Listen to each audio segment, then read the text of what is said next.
Hi, I'm Bethany England and I'm here today with ZenAuto to discuss all things football and cars. Football is very associated in the men's world and as a boys' sport. When I was a kid, there was hardly any women's or girls' teams playing.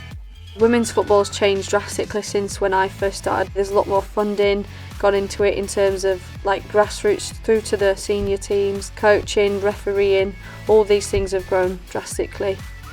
The Euros for us was huge. It really touched the nation and probably helped more people get into football than before. Like I've spoke to a lot of people that said they didn't even follow women's football that much, and then as the summer progressed and obviously the further in the tournament we went, they found themselves really getting behind us and supporting us. It's really humbling to know that you have such an effect on someone's life. I just see myself as the normal girl from Barnsley that just loves playing football and doing a job, so I think it is still a kind of a pinch yourself moment that you have to realise you are such a role model to these little girls. The next big challenge would be trying to aim to get into the World Cup squad in the summer.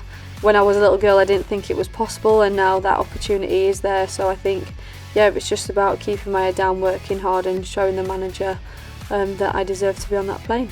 For any young person wanting to get into football, first and foremost they have to want to enjoy it. Like I think if you don't love the sport then it's quite hard to stick at it. It takes a lot of hard work and sacrifice and commitment. Like I've missed numerous nights out and parties. Don't focus too much on being there just yet, just enjoy it, but also know that when you get to a certain age there's going to come a time where if you really want to make it you will have to make those sacrifices, but it will pay off in the end. Today I've visited the head office of ZenAuto. One of the biggest things that appealed to me was our values aligned very well, and that we both really want the best in both of our industries.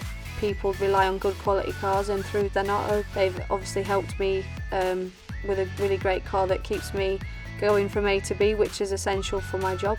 I've managed to do a Q&A with the work staff that are here and met some of them and their children, which was really nice. What advice would you give to any woman in a typically male-dominated industry? We do the same job, we can do it at the same ability. You've just got to put yourself out there and make sure that you back yourself. Who do you think is the best player in the Lionesses? Oh, I would say Kira Walsh. I think she is technically so gifted. I do still get a lot of stick from my male friends for going to women's games, unfortunately. There's always going to be comparisons, and I think we're very aware that our game isn't as fast driven as what the male's game is, but we still do our game. Everything that goes into it, we do the same job. Is there anything that I should do to get me better? Firstly, using both feet, making sure you can strike the ball well with both feet. You're doing great. You're doing great. It's been an amazing day, everyone's been super lovely. We all face the same issues, whether that is equality, diversity, work pay, things like that. So it's been a really interesting day getting to speak to them and seeing how their day-to-day life goes as well. I'd like to say a big thanks to ZenAuto. You guys have put your trust and faith in me into not only driving your car but also putting your brand out there, and in terms of our values we align, and it's nice that we're working with each other.